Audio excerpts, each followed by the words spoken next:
Hey guys, sa video na to, i-share ko yung aking experience doon sa event na sinalihan ko last Monday.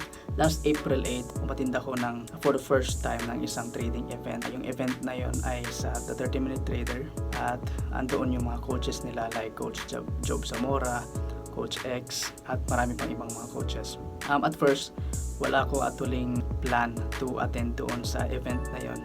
However, naisip ko na parang this is a good chance for me to meet yung mga traders, malulupit ng mga traders, successful traders sa industry at somehow ma-experience or makuha yung yung meron, alam nila, no, at least, or ma-feel man yung just to be with them lang.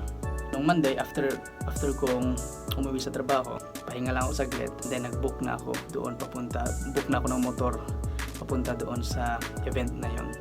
Pag kababa ko doon sa venue, nakita ko kaagad si Coach Job. Nasa harapan siya ng pintuan. And then, gusto ko mag-video actually nag-video ako nun, pero nahihiya kasi ako. Kaya, naputol yung video at saka hindi ganoon kaganda yung video. Doon sa loob, nung nakaupo na ako, tumabi sa akin si Coach X at si Coach Job. Tapos kinausap nila ako, tatanong sila, yung parang getting to know each other, tinatanong nila ako. Sayang lang, kasi hindi ako nakapag-open up about trading. More on, nagtatawanan lang kami about something, no. And then, hindi ako kumbaga nagawa yun kasi nga parang yung timeline hindi pa talaga formally nag-start.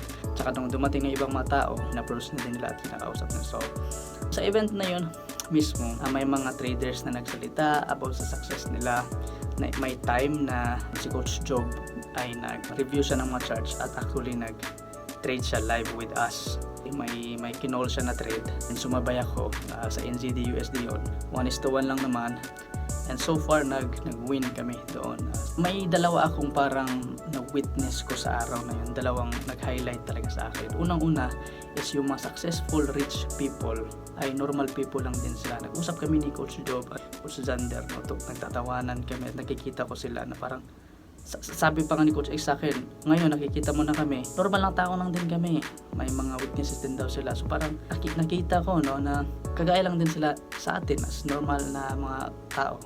Nahihiya din sila, minsan na-feel awkward sila makipag-usap sa mga tao.